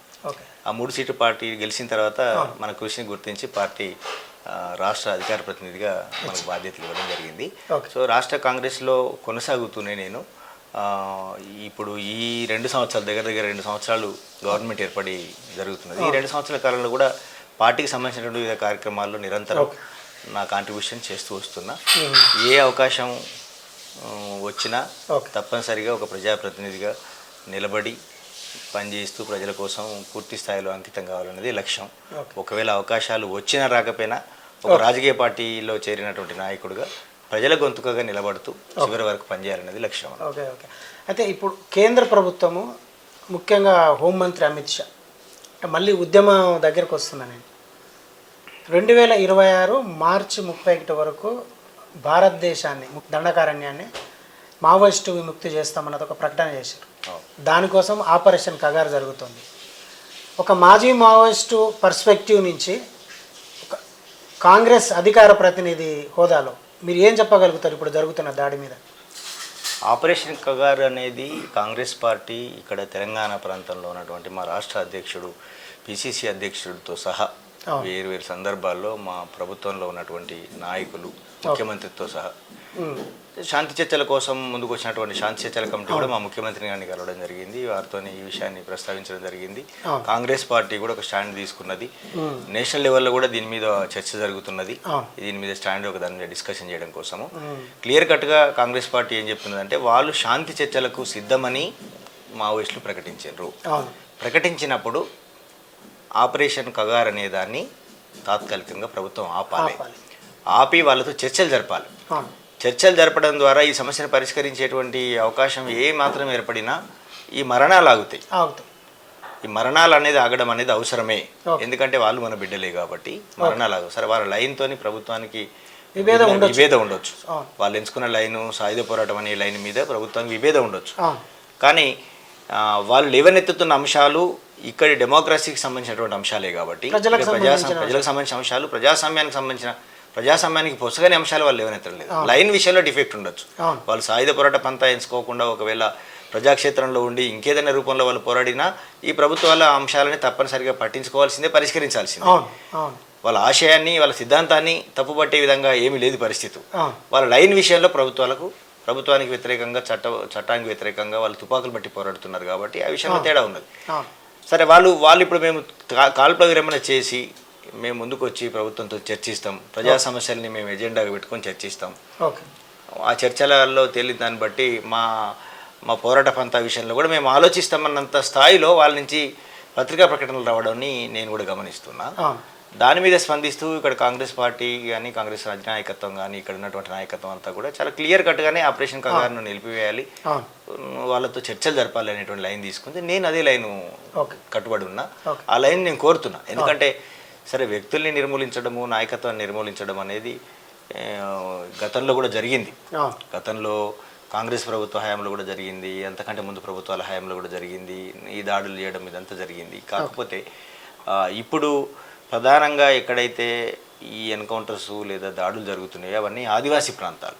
ఒకప్పుడు తెలంగాణలోనో ఆంధ్రలోనో ఇంకా ఇతరత్ర మైదాన ప్రాంతాల్లోనూ ఉద్యమాలు కొనసాగిన పరిస్థితుల కంటే ఇప్పుడు చాలా లోతట్టు ప్రాంతాలు, వెనుకబడ్డ ప్రాంతాలు, నిజంగానే స్వాతంత్రం వచ్చిన తర్వాత ఇన్నేళ్ళకు కూడా అభివృద్ధికి నోచుకునేటువంటి ప్రాంతాల్లో ఈ ప్రధానంగా ఈ దాడులు జరుగుతున్నాయి. అది కేవలము కేంద్ర ప్రభుత్వం చెప్పినట్టుగా మావోయిస్టులను టార్గెట్గా చేసుకునే ఈ దాడులు జరుగుతున్నాయి అంటే ఆదివాసీ ప్రజల మీద కూడా జరుగుతున్నాయి. చాలా మంది ఇప్పటికే 500-600 మంది చనిపోయారని చెప్తున్నారు. చెప్తున్న వాళ్ళల్లో వాళ్ళు నక్సలైట్లు ప్రకటించిన దాని ప్రకారం చూసినా కూడా 500 మంది ప్రకటించారు. ఒక 250-300 మంది మాత్రమే సాయుధులుగా ఉన్న మావోయిస్టులు చనిపోయినట్టుగా చెప్తారు. మిగతా వాళ్ళంతా స్థానిక ఆదివాసులే చనిపోయారు. నేను మొన్న ఇంకేదో ఒక ఘటనలో బిజాపూర్ జిల్లాలో చెప్తున్నారు, ఒక స్కూల్లో అటెండర్గా పనిచేస్తున్న లేదా వంట చేస్తున్న తను కూడా చంపేసి నక్సలైట్ అని చెప్పినాడు. ఇది దుర్మార్గం కదా. సో ఇట్లాంటి హత్యలు ఏవైతే ఉన్నాయో, ఏదైతే రక్తపాతం జరుగుతుందో అవి ఆగిపోయి ఆ ప్రాంతాలు అతలాకుతలం అవుతున్నాయి.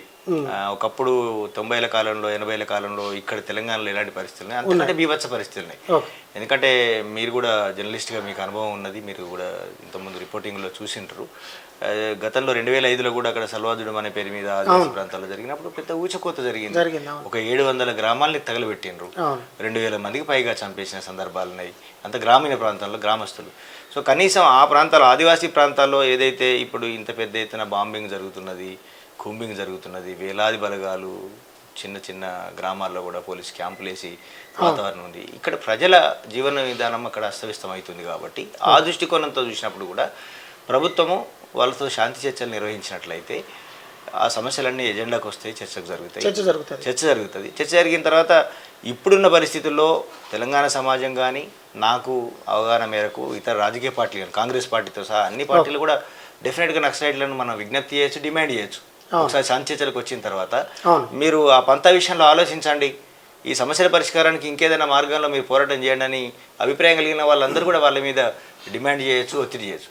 కానీ ఆ అవకాశం కల్పించడానికి నాకు అర్థమైన మేరకు కేంద్ర ప్రభుత్వం సిద్ధంగా ఉంది. 2 రోజుల క్రితం నిజామాబాద్లో క్లియర్గా ఆయన రాయ్పూర్కి వచ్చినప్పుడు అది ప్రకటించిండు, నిజామాబాద్లో కూడా అది ప్రకటించిండు. ఇంకా ఆయన ఒక అడుగు ముందుకేసి అసలు తెలంగాణ అంటేనే మొత్తంగా నక్సలైట్లకు సపోర్ట్ చేసే వాళ్ళని కూడా మాట్లాడిండ్రు. అంటే ఒక రాహుల్ గాంధీని అర్బన్ నక్సల్ అంటున్నారు. రాహుల్ గాంధీని అర్బన్ నక్సలైట్ అంటున్నారు. ఇప్పుడు ఎవరైనా ఏదన్నా సందర్భం వచ్చి మాట్లాడాల్సి వస్తే నాకెక్కడ అర్బన్ నక్సలైట్ ముద్ర వేస్తారు అని భయపడుతూ కూడా మాట్లాడాల్సిన పరిస్థితులు ఉన్నాయి. తెలంగాణ నడిబొడ్డు అది చాలా ఈజీ అయింది, ఎవరైనా అనొచ్చు. ఇప్పుడు మిమ్మల్ని మాజీ నక్సల్ కాదు, ఇప్పుడు అర్బన్ నక్సల్ అనొచ్చు. మీతో మాట్లాడేందుకు నన్ను కూడా అర్బన్ నక్సల్ అనొచ్చు డెఫినెట్గా. సో అదొకటి సులభంగా నక్సలైట్లు అనే పేరు మీద. అంటే ఇది ఎందుకు అంటే నిజంగానే నక్సలైట్ సానుభూతి పరులు ఉంటే ఉండొచ్చు. నక్సలైట్ సానుభూతి పరులుగా వాళ్ళు డెమోక్రసీని కాదని పనిచేస్తున్న వాళ్ళు ఉంటే, చట్ట వ్యతిరేక కార్యక్రమాల్లో ఉంటే వాళ్ళ మీద కేసులు పెట్టండి, తప్పేం లేదు. చట్ట వ్యతిరేక కార్యక్రమాలకు వాళ్ళు పాల్పడుతున్నారు, ప్రభుత్వ వ్యతిరేకంగా కుట్రలు చేస్తున్నారు అనుకున్న వాళ్ళ మీద ప్రభుత్వానికి అవకాశం ఉన్నది, కేసులు పెట్టచ్చు, జైలు పెట్టచ్చు, ఇవన్నీ చేయొచ్చు. కానీ ముందే వాళ్ళకు ఆ భావజాలం కలిగి ఉన్నారో లేరో కానీ ముందే ఎవరినో రాహుల్ గాంధీ నక్సలైట్ కావాల్సిన అవసరం ఏముంటుంది? రాహుల్ గాంధీ ఈ దేశంలో 70 సంవత్సరాలుగా కాంగ్రెస్ పార్టీకి ప్రభుత్వం ఒక బలమైన రాజకీయ పార్టీగా చరిత్ర ఉన్నది. అంతకంటే ముందు స్వాతంత్రోద్యమంలో పాల్గొన్న చరిత్ర ఉంది కాంగ్రెస్ పార్టీ. ఆ కాంగ్రెస్ పార్టీ వారసుడిగా ఆయన కొనసాగుతూ ఉన్నాడు.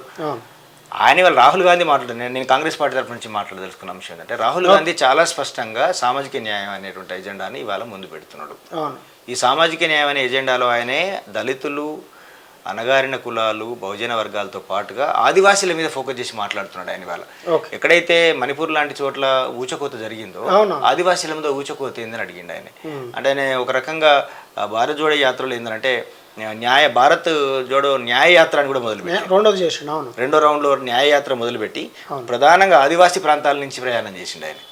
ఏది మణిపూర్లో అక్కడ ఈశాన్య రాష్ట్రాల నుంచి మొదలుపెట్టి బాంబే దాకా చేసినటువంటి పాదయాత్రలో ఆదివాసీ ప్రాంతాల్లో ఆదివాసీలకు న్యాయం జరగాలంటే న్యాయయాత్ర చేసిండు. ఇదంతా కంటగింపుగా మారి ఇప్పుడు అధికారంలో ఉన్న వీళ్ళు ఏదైతే పీడితులు, అణగారిన వర్గాల పక్షాల్లో మాట్లాడుతున్నారు, ఇది మనకు రేపు ప్రమాదం అవుతుంది అంటే వాళ్ళు పెట్టుకున్న ఎజెండా వేరున్నది. అంటే మొదటి నుంచి కూడా వాస్తవంగా బీజేపీకి, ఆర్ఎస్ఎస్కు ఈ దేశపు అభివృద్ధి క్రమంతో వాళ్ళకి ఎలాంటి సంబంధం లేదు. గత 10 ఏళ్ళుగా అధికారంలోకి వచ్చిన తర్వాత వాళ్ళ పాత్ర ఈ దేశంలో ఎట్లా ఉంది అనేది ఇప్పుడు ఈ కాల పరిణామాలన్నీ తెలియజేస్తున్నాయి. సో గతంలో ఒకసారి వాజ్పేయి నాయకత్వంలో కూడా కొద్ది కాలం ప్రభుత్వం బీజేపీ దాని అనుబంధ పార్టీలతో కలిపి ఏర్పాటు చేసింది. అది చాలా తక్కువ పీరియడ్ బీజేపీ ఉంది. బీజేపీ మార్కు రాజకీయం ఆ రోజు అంతగా ప్రభావితం లేదు. దానికి తోడు వాజ్పేయి లాంటి వాళ్ళు కొంత డెమోక్రాటిక్గా ఉన్నారు కాబట్టి, పార్టీ వాళ్ళ సిద్ధాంతాలు వేరున్నా ఆయన డెమోక్రాటిక్ ముఖంతో ఉన్నాడు కాబట్టి కొంత తేడా కనిపించింది. కానీ మొత్తం కాలంలో ఈ 75 సంవత్సరాలు అంటే ఇప్పుడు దాదాపు ఒక 65 సంవత్సరాలకు ముందు కాలం అంతా కూడా ఈ దేశపు అంటే బ్రిటిష్ వాళ్ళు ఈ దేశాన్ని దోయాల్సినంత దోపిడీ చేసిండ్రు, ధ్వంసం చేయాల్సినంత ధ్వంసం చేసిపోయినరు. ధ్వంసం చేసినటువంటి ఈ దేశాన్ని పునర్నిర్మాణం చేసుకోవడం కోసం స్వాతంత్రం సిద్ధించిన తర్వాత అప్పుడు ప్రభుత్వంలోకి వచ్చిన వాళ్ళు ప్రయత్నాలు మొదలుపెట్టారు. అప్పుడు స్వాతంత్ర పోరాటంలో బీజేపీ లేదు, ఆర్ఎస్ఎస్ లేదు. ఆ తర్వాత ఈ దేశాన్ని పునర్నిర్మాణం చేసుకునేటువంటి పాత్రలు కూడా బీజేపీ, ఆర్ఎస్ఎస్లు ఎక్కడా లేవు. మొన్నటి అధికారంలోకి వచ్చేంత వరకు కూడా వాళ్ళు ఎక్కడా కూడా వాళ్ళ పాత్ర లేదు. సరే కొన్ని రాష్ట్రాలు అక్కడక్కడ వాళ్ళ అధికారంలోకి వచ్చి ఉండొచ్చు, కానీ కేంద్ర ప్రభుత్వంగా వాళ్ళు లేరు. అయితే ఇవాళ వాళ్ళు గత 10 సంవత్సరాల కాలంలో వాళ్ళ పరిపాలన విధానాన్ని గమనిస్తే కూడా క్లియర్ కట్గా అవపడుతున్నది ఏంటంటే, పేద బడుగు బలహీన వర్గాల పట్ల బీజేపీ దృక్పథం వెరీ క్లియర్. వాళ్ళ ఎజెండా కేవలం ఉన్నత వర్గాలకు సంబంధించిన ఎజెండాగానే కొనసాగుతున్నది. ఇవాళ ఆదివాసీ ప్రాంతాల్లో జరుగుతున్నటువంటి దాడి కూడా ఒక మావోయిస్టుల పేరు చెప్పి జరుగుతుందేమో కానీ చాలా క్లియర్గా అక్కడ ఉన్నత వర్గాలైనటువంటి పెద్ద పెట్టుబడిదారులకు, ఆ ప్రాంతాల్లో కార్పొరేట్ సంస్థలకు ఆ ప్రాంతాల్లో ఉన్నటువంటి వనరులని అప్పనంగా అప్పచెప్పడానికి బీజేపీ ప్రభుత్వం పూనుకుంటున్నది. కాబట్టి దానికి వ్యతిరేకంగా జరుగుతున్నటువంటి ఏ పోరాటాన్నైనా, ఏ ఉద్యమాన్నైనా ఒక ఉద్యమకారుడిగా కానీ లేదా నేను కాంగ్రెస్ పార్టీ నాయకుడిగా కూడా డెఫినెట్గా దాన్ని సమర్థిస్తాం. ఎందుకంటే ఈ దేశంలో ఆదివాసీ ప్రాంతాల్లో 170 చట్టం నుంచి మొదలు పెడితే అటవీ హక్కుల చట్టం కానీ, 5th, 6th షెడ్యూల్స్ కానీ ఇవన్నీ కాంగ్రెస్ పార్టీ నాయకత్వంలో వచ్చినాయి. కాంగ్రెస్ పార్టీ వాటన్నింటికి ఇప్పుడు తూట్లు పడుస్తున్నది బీజేపీ.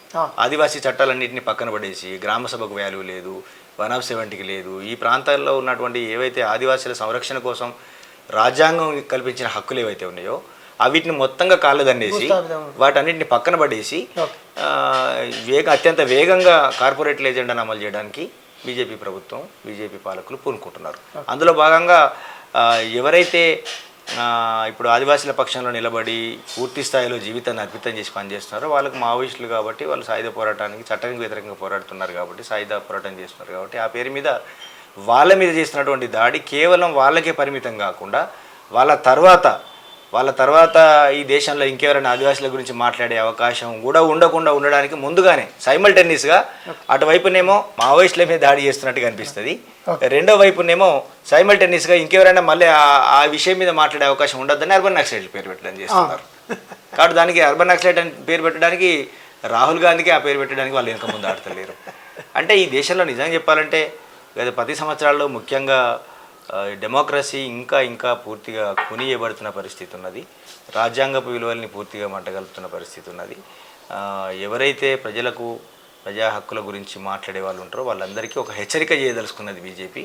కేవలం మావోయిస్టులను చంపడం ద్వారా మాత్రమే కాకుండా ముందస్తుగా జాగ్రత్తగా ఎప్పుడైతే ఈ మా అర్బన్ నక్సలైట్లు అనే పేరు పెట్టినరో అప్పటి నుంచి నెక్స్ట్ మీరు ఎవరు మాట్లాడినా నక్సలైట్ల పని అయిపోతుంది, ఇక నెక్స్ట్ మీరు ఎవరు మాట్లాడినా ఆ పని చేస్తామని అంటున్నారు. సరే, నక్సలైట్ల విషయంలో ప్రభుత్వ నిర్ణయాలు పాలసీలు ఏ మేరకు గతంలో సక్సెస్ అయినాయి, రేపు భవిష్యత్తులో ఏ మేరకు సక్సెస్ అవుతుంది అనేది కాలం తేల్చాల్సిందే. అది నేను ఇప్పుడు అదే అడగదలుచుకున్నా. అంటే మీ ఎక్స్పీరియన్స్ తోటి, అంటే మీరు 25 సంవత్సరాలు ఉద్యమాన్ని చూసిరు, ఉద్యమంలో పనిచేసారు కాబట్టి ఇప్పుడు వచ్చిన ఈ కగారు దాడి తర్వాత నాయకత్వాన్ని అంతా కోల్పోయిన పార్టీ, సెక్రటరీ దగ్గర నుంచి మొత్తం సెంట్రల్ కమిటీ మెంబర్లు, సెంట్రల్ కమిటీ సెక్రటరీ చాలా పెద్ద పెద్ద తలకాయలని టార్గెట్ చేసి కొట్టేశారు. ఆ పార్టీ మనుగడ మీద మీ అంచనా ఏంది? ఇప్పుడు ఎక్కడైనా సరే చరిత్రలో ఎప్పుడైనా ఏ పార్టీ అయినా ఏ సంస్థ అయినా తన మనుగడని కాపాడుకుంటూ అది అభివృద్ధి చెందాలంటే ఆనాటి స్థలకాలీన పరిస్థితులలో ఏ మార్పులు జరుగుతున్నాయో దాన్ని సరిగ్గా అంచనా వేసుకోవాలి. ఇవాళ ఈవెన్ కాంగ్రెస్ పార్టీగా మా పార్టీ అయినా, అంటే నేను ఈ ప్రశ్న ఎందుకు అడిగినంటే మళ్ళీ ఒక చిన్న సబ్ క్వశ్చన్. ఇప్పుడు కేంద్ర కమిటీ సభ్యునిగా పనిచేసి లొంగిపోయిన జంపన్న ఉన్నారు. మీరు ఆయుధాలు వదిలిపెట్టి వచ్చి పనిచేయాలి, శాంతి చర్చలకు రావాలి అన్నది ఒక స్టేట్మెంట్ అది ఇచ్చి ఆయన సొంత వీడియో తయారు చేసి. సో నేను ఆ ఉద్దేశంతో అడుగుతున్నాను, నిజంగానే వాళ్ళు మొత్తం టెంట్ ఎత్తేసి వచ్చి ఇక్కడ వచ్చి ఈ పార్లమెంటు రాజకీయాలు చేయాలనా, లేదంటే మావోయిస్టు పార్టీ తన సిద్ధాంతం ప్రకారం ఈ దాడి నుంచి కోలుకొని మళ్ళీ ఏమన్నా రీకూప్ అయ్యే అవకాశం ఉందా? దాన్ని అడగడం కోసం నేను అది అంటే ముఖ్యంగా ఇప్పుడు వాళ్ళ మీద జరుగుతున్నటువంటి ఈ తీవ్రమైన దాడిలో కీలకమైన నాయకత్వాన్ని వాళ్ళు నష్టపోవడం అనేది ఒక ప్రధానమైనటువంటి అంశంగా మొత్తం సమాజానికి కనబడుతున్నది. అది అంటే వాళ్ళు ఇంత దాడిని తట్టుకొని నిలదొక్కుకోవడానికి సరైనటువంటి వాళ్ళ విధానాలు, ఎత్తుగడలు వాళ్ళ దగ్గర ఏమున్నాయో మనకు తెలియదు. ఓకే, అంటే మనం ఇప్పుడు ఆ పార్టీలో లేము కాబట్టి తెలియదు. నేను అందుకని ఒక అంచనా అయితే తెలియదు. కాకపోతే ఏంటంటే ఈ నష్టాల నుంచి తిరిగి రివైవ్ కావడానికి అయితే చాలా కాలం పడుతుంది అనే పరిస్థితి అయితే కనిపిస్తుంది. సరే, 2026 వరకు మార్చి 31 నాటి వరకు అమిత్ షా ఈ మొత్తాన్ని నిర్మూలించగలుగుతాడా అని అంటే ఒక్క మాటలో ఉద్యమ నాయకత్వాన్ని పూర్తిసారి నిర్మూలించిన చరిత్ర గతంలో లేదు. అయితే ఒకవేళ నిర్మూలించే చరిత్ర కూడా ఉంది. ఎప్పుడు అంటే నక్సల్బరీ పోరాటం తర్వాత కానీ శ్రీకాకుళం ఈ రెండు ఉద్యమాల్లో కూడా కీలకమైన నాయకత్వాన్ని అంతా చంపేసి సెట్ బ్యాక్లు గురైనటువంటి చరిత్ర ఉంది. మేబీ అట్లాంటి తీవ్రమైన స్థాయిలో వీళ్ళు నష్టపోతే అలాంటి పరిస్థితి ఇక్కడ కూడా రాదు అనే గ్యారంటీ లేదు. కాకపోతే విప్లవోద్యమాలకు మూలమైనటువంటి సమస్యలు ఏవైతే ఉన్నాయో అవి సజీవంగా ఉన్నన్ని రోజులు తిరిగి తలెత్తుతూనే ఉంటాయి.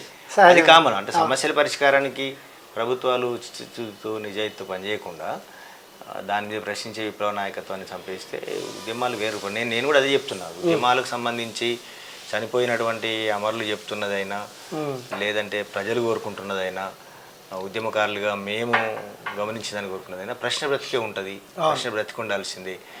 ఉద్యమాలు కూడా సరే ఇప్పుడున్న పరిస్థితులకు అనుగుణంగా సామాజిక ఉద్యమాలు కానీ రాజకీయ ఉద్యమాలు కానీ ఏ మార్గాన్ని ఎంచుకొని ప్రజలు పోరాడుతారో కానీ పోరాటం మాత్రం తప్పదు. సమస్యలు ఉన్నంతకాలం పోరాటం తప్పనిసరిగా బ్రతికే ఉంటుంది. అది రూపం ఏదైనా సరే పోరాటం బ్రతికే ఉంటుంది, బ్రతికుండాలి. పోరాటాలు బ్రతికుండకపోతే, ప్రశ్న బ్రతికుండకపోతే అసలు మానవ మనుగడే ప్రమాదాలు పడుతుంది. అది ఎంతకాలము ఇప్పుడు జరుగుతున్నటువంటి దాడి కేవలము నా దృష్టిలో నాకు అనిపించిన ప్రకారం అంటే కేవలం ఇది మావోయిస్టులకే పరిమితం అవుతుందని అయితే నేను అనుకోవడం లేదు. మావోయిస్టుల పేరు మీద సాయుధ దాడులు జరుగుతున్నాయి. వాళ్ళని పూర్తిగానే మనుషులే లేకుండా నిర్మూలించే దాడి జరుగుతున్నాయి. సైమల్టేనియస్గా ఆల్రెడీ దేశంలో బీజేపీ అన్ని రంగాల మీద దాడి చేస్తూనే ఉన్నది. ఏ ఒక్క రంగాన్ని బీజేపీ వదిలిపెట్టలేదు. గత 10 ఏళ్లలో వాళ్ళకు అధికారంలో దొరికినటువంటి వెసులుబాటును ఉపయోగించుకొని అన్ని రంగాల విద్యారంగం మీద కానీ, వైద్య రంగం మీద కానీ, వ్యవసాయ రంగం మీద కానీ, వ్యవసాయ రంగంలో వాళ్ళు తీసుకొచ్చినటువంటి చట్టాలకు వ్యతిరేకంగా ఎంత పెద్ద పోరాటం జరిగింది పంజాబ్లో, ఢిల్లీలో. అవును. సంవత్సర కాలంకు పైగా రైతులు దగ్గర 5 నుంచి 700 మంది రైతులు బలిదానాలు ఇచ్చి కూడా వ్యవసాయ రంగంలో బీజేపీ తీసుకొచ్చినటువంటి వివిధ నల్ల చట్టాలకు వ్యతిరేకంగా సుదీర్ఘమైన పోరాటం చేయాల్సి వచ్చింది. ఎంతటి నిర్బంధాన్ని అమలు చేసినా కూడా సుదీర్ఘమైన పోరాటం చేయడం ద్వారా ప్రభుత్వాన్ని వాళ్ళ నిర్ణయాన్ని వాళ్ళు తాత్కాలికంగానే ఆపుకునే పరిస్థితి కావచ్చు. కానీ ప్రభుత్వం దృష్టిలో మేము తాత్కాలికంగా ఆపుకుంటాం, మళ్ళీ ఏదో ఒక రూపంలో తీసుకొస్తామనే ఆలోచన వాళ్ళకు ఉన్నది అనేది అనిపిస్తుంది. రద్దు చేసుకోవాల్సి వచ్చింది కదా. కాబట్టి వ్యవసాయ రంగంలో కానీ, విద్యారంగంలో కానీ, వైద్య రంగంలో కానీ, టెక్నాలజీ పరమైన విషయాల్లో కానీ, ఇంకా ఆదివాసీ ప్రాంతాల విషయంలో కానీ, ఈ అన్ని రంగాల మీద బీజేపీ తనదైనటువంటి ఒక ముద్రను వేస్తూ అన్ని రంగాల మీద విస్తృతమైన దాడిని పెంచింది. కాకపోతే వాళ్ళు ఏంటంటే కొంచెం నిరంకుశమైన పద్ధతులలో ఎవ్వరు మాట్లాడినా వినేది లేదు. ఇప్పుడు చర్చల విషయం మనం ప్రస్తావనకు వచ్చింది. చర్చల విషయంలో శాంతి చర్చల కమిటీనో కొద్దిమంది మేధావులు మాత్రమే మాట్లాడే స్టేజీ నుంచి చాలామంది మాట్లాడుతున్నారు, అనేక పార్టీలు మాట్లాడుతున్నాయి, దేశంలో చాలా చోట్ల ప్రజలు చర్చించుకుంటున్నారు. అయితే ఎవరి మాట మేము వినేది లేదనేటువంటి వైఖరితో బీజేపీ ముందుకెళ్తున్నది. ఇది తప్పనిసరిగా ఇది చాలా ప్రమాదకరమైన ధోరణి. ఈ ధోరణి కూడా ప్రజలు గమనిస్తున్నారు. దానికి వ్యతిరేకంగా కూడా ప్రజలు దేశవ్యాప్తంగా ఏదో ఒక రోజు మళ్ళీ తిరుగుబాటు చేసే పరిస్థితి కంపల్సరీ వస్తుంది. బేట్ల జరుగుతున్న ప్రచారం మావోయిస్టు ఉద్యమం అంతిమ దశకు వచ్చింది అన్నది ఒకటి జరుగుతుంది. అది కాలం నిర్ణయిస్తుంది, అంతిమ దశకు వస్తుందా, అది మళ్ళీ ఫీనిక్స్లా లేస్తుందా అన్నది. సో ఇన్ని త్యాగాల తర్వాత ఇప్పుడున్న పరిస్థితులను బట్టి చూస్తే మీ ఇద్దరు అన్నలు చేసిన త్యాగానికి ఏమన్నా అర్థం ఉందనిపిస్తుందా మీకు? అంటే మీరు ఉద్యమ బాట బట్టి పనిచేయడం వల్ల ఏమైనా సాధించామన్నటువంటి సాటిస్ఫాక్షన్ ఉందా మీకు? డెఫినెట్గా ఉన్నది. ఎందుకంటే ఇప్పుడు దాన్ని కొనసాగింపే నేను చెప్పదలుచుకున్న కూడా ఏంటంటే, నేను నాలో ఉన్న చైతన్యము, మా అన్నల ద్వారా, మా కుటుంబం ద్వారా నేను నేర్చుకున్న చైతన్యము, నేను ఉద్యమాల్లో పనిచేయడానికి పనిచేసింది. ఉద్యమాల నుంచి వెనక్కి వచ్చిన తర్వాత కూడా ఆ సామాజిక బాధ్యతను గుర్తించేలాగా చేసింది. ఇప్పుడు ఒక రాజకీయ పార్టీలో కొనసాగుతున్న సందర్భంలో కూడా ఇప్పుడు మన అమరుడైనటువంటి గణేష్ ఇచ్చేటువంటి మెసేజ్ కూడా అదే నాకు ఇవ్వాలి. ఏమి ఇస్తున్నాడు అని అంటే, మనం జీవితంలో మన చివరి అంకం వరకు బ్రతుకున్నంత కాలం ఏ ప్రజలకైతే మనం వేగు చుక్క కావాలని మనం అయితే ఒక లక్ష్యంగా పెట్టుకున్నామో దాన్ని మనం కొనసాగించాలి. అయితే అది మేము చేయగలిగినామనే సాటిస్ఫాక్షన్ నాకు పూర్తిగా నాకుంది. నాకే కాదు, నా కుటుంబానికి ఉన్నది, నా చుట్టుపక్కల ఉన్నటువంటి మిత్రులు, బంధువులు అందరికీ ఉన్నది. సరే, వ్యక్తిగతంగా మేము జీవితాలను కోల్పోయినాం. అప్పుడప్పుడు మా బంధువులు, కొంచెంమంది దగ్గర మిత్రులు ఎప్పుడో ఒక సందర్భంలో అనిపిస్తుంటది కదా, రక్తబంధం నుంచి, అబ్బా మీరందరూ ఇక్కడ ఉంటే మీ కుటుంబం ఎంత పెద్దగా అయ్యేది, మీ పిల్లలు, వాళ్ళ పిల్లలు, వాళ్ళంత ఎంత పెద్ద కుటుంబం అయ్యేది. మా ఊర్లో చెప్తా ఉంటారు ఏంటంటే, మీరు ఈ గజార్ల వాడ అంటే ఈ వాడకు వాడ ఎంత పెద్ద వాడ అయ్యేది, మీరు 5గురు, మీ అమ్మకు 5గురు అన్నదమ్ములు, వాళ్ళ పిల్లలు అంతా కలిస్తే ఊరంతా ఒక పెద్ద వాడ అయ్యేది కదా అనేది అప్పుడప్పుడు పాపం వాళ్ళకు మనసులో బాధ అనిపించినప్పుడు వ్యక్తిగతంగా ఈ ఫీలింగ్స్ కూడా చెప్తారు. మళ్ళీ అదే ప్రజలు మరొక సమయంలోకి వచ్చినప్పుడు ఏం చెప్తారంటే, ఇంత చరిత్ర, ఇంత త్యాగం మీరు చేయకపోయి ఉంటే ఇంతమంది జీవితాల్లో వెలిగేట్లు వచ్చేది. అంటే ఓన్గా ఫీల్ అయ్యే మా గ్రామం కూడా ఏం ఫీల్ అవుతుందంటే, వెలిశాల అనేటువంటి ఒక మారుమూల పల్లె, అన్ని పల్లెల కంటే కాస్త వెనకబడ్డట్టుగా ఉండేటువంటి పల్లె ఇవాళ ఈ దేశంలో ఒక గుర్తింపు, లేదా ఈ ప్రపంచంలో చరిత్రలో ఎక్కడో ఒక దగ్గర చోటు చేసుకొని సర్వనామంగా మారింది అని అంటే, ఇంత చరిత్రకు కారణం మీ త్యాగమే. ఓన్లీ చరిత్ర కోసమే కాదు, అంటే మీరు చేసిన త్యాగం కూడా ఏంటిది అంటే, ఎవరి కోసం అయితే గొంతు లేని వాళ్ళకు మీరు గొంతుగా మారి వాళ్ళ హక్కుల కోసం ఉద్యమించారో ఆ హక్కులు కాస్త కూస్త ఇవాళ మాకు అమలవుతున్నాయి, మా చేతికి వచ్చినాయి అంటే అది మీ త్యాగం మూలంగానే అనేది ప్రజలు గుర్తిస్తున్నారు ఈ విషయాన్ని. ఇక్కడ ప్రజలు గుర్తిస్తున్నారు. మొన్న అంతిమయాత్ర, గణేష్ అంతిమయాత్రలో పాల్గొన్నటువంటి ప్రజలు కానీ, ఆ తర్వాత జరిగినటువంటి సంస్మరణ సభలో పాల్గొన్నటువంటి ప్రజలు కానీ, వాళ్ళు ఒకటే స్ఫూర్తినిస్తున్నారు. ఏంటంటే, మీరు మా కోసం చేసినటువంటి త్యాగాల మూలంగానే మేము ఇంత స్వేచ్ఛగా ఇవాళ బ్రతకగలుగుతున్నాం, ఆలోచించగలుగుతున్నాం. కాబట్టి ఇంకా అంటే వాళ్ళు మాకు కర్తవ్యాన్ని, నేను అదే చెప్తున్నా, వాళ్ళు మళ్ళీ ఒక కర్తవ్యాన్ని కూడా గుర్తు చేస్తున్నారు. ఇంకా ఈ ప్రజల కోసం మీలాంటి నిస్వార్థపరులుగా ఉన్న వాళ్ళు సేవ చేయాల్సిన అవసరం ఉంది అనే కర్తవ్యాన్ని కూడా వాళ్ళు అందించిపోతున్నారు. కాబట్టి మేము సాటిస్ఫైగానే ఉన్నాం. మేము మా త్యాగం వృధా కాలేదు. మేము ఏ ప్రజాస్వామిక హక్కులు అమలు కావాలని అయితే మేము మా జీవితాల్ని ఫలంగా పెట్టి పోరాడినామో, ఆ ప్రజాస్వామిక హక్కుల సాధనలో మా వంతు కృషి చేసే దగ్గర మేము ఎక్కడ వెనక్కిపోకుండా నిలబడ్డాం. కాబట్టి ఆ హక్కులు అమలవుతున్న ప్రజలు అది ఫీల్ అవుతున్నారు. కాబట్టి అది దాన్ని వాళ్ళు వ్యక్తం చేస్తున్న స్థితిలో ఉన్నారు. కాబట్టి మేము చాలా సాటిస్ఫైగానే ఉన్నాం ఆ విషయంలో. ఇంకా కూడా మా వంతుగా మేము చేయాల్సినటువంటి కర్తవ్యం పట్ల కూడా ఒక స్పష్టతతోనే ఉన్నాం.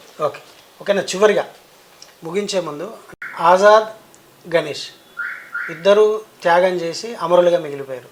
వాళ్ళ స్ఫూర్తిని భవిష్యత్ తరాలకు అందించేందుకు, లేదా భవిష్యత్ తరాలు గుర్తుంచుకునేలా, అంటే వారిద్దరి కోసం మీరు వ్యక్తిగతంగా ఏదైనా ప్రత్యేకమైన స్మారకం లాంటిది ఏదైనా పని చేసే ఆలోచన ఏదైనా ఉందా? ఇప్పటిదానికి అట్లా ఏమైనా ఆలోచించారా? స్తూపాలు కట్టడం లాంటి వాటి గురించి నేను మాట్లాడడం లేదు. వాళ్ళ ఆశయాలని, వాళ్ళ లక్ష్యాలని పదే పదే ప్రజలకు బోధించడానికి నేను ఇంకా చాలా రకాలుగా, అంటే ఒక ఫౌండేషన్ ఏర్పాటు చేసుకొని కూడా ఓకే, ఇప్పటికీ ఒక ఫౌండేషన్ దాని గురించే ఇప్పటికీ ఒక ఫౌండేషన్ ఇంతకు ముందే ఓకే గణేశన్న అమరత్వం కంటే ముందే ఓకే ఒకటి ఆత్మబంధు పేరు మీద ఫౌండేషన్ ఏర్పాటు చేయడం జరిగింది. ఓకే అది వాళ్ళ ఆశయంగా, లక్ష్యంగా కూడా కొనసాగిస్తాం. అట్లాగే విద్యారంగంలో ప్రత్యేకంగా పనిచేయాలనేటువంటి కాన్సెప్ట్ కూడా నాకుంది. ఓకే ఈ దేశంలో విద్యా వ్యవస్థ చాలా గందరగోళమైనటువంటి స్థితిలో ఉన్నది. ఓకే విద్యార్థులుగా ఈ దేశ పౌరులను తీర్చిది దేశానికి ఒక బలమైనటువంటి శక్తిగా మార్చాల్సినటువంటి విద్యా వ్యవస్థ గందరగోళమైనటువంటి పరిస్థితిలో ఉంది. కాబట్టి విద్యారంగం మీద ప్రత్యేకంగా కాన్సన్ట్రేట్ చేసి ఫౌండేషన్ ద్వారా కానీ ఇంక ఇతరత్ర సొసైటీలు ఏర్పాటు చేయడం ద్వారా కానీ విద్యారంగం మీద పనిచేయాలనేటువంటి ఒక కాన్సెప్ట్ కూడా నాకు ఉన్నది. అలా చాలా ఆలోచనలు ఉన్నాయి. ఇంకా కొద్ది సమయంలో అనేక మంది మిత్రుల సహకారం తీసుకొని రకరకాలైనటువంటి వాళ్ళ సహకారం తీసుకోవడం ద్వారా వాళ్ళ కాన్సెప్ట్ను, వాళ్ళ లక్ష్యాన్ని ఏదైతే ఉందో దాన్ని ప్రజలకు తీసుకెళ్ళడానికి నేను అన్ని రంగాల్లో పనిచేయాలనేది నిర్ణయించుకొని ఉన్నాను. ఓకే, థ్యాంక్ యూ అన్న. Thank you.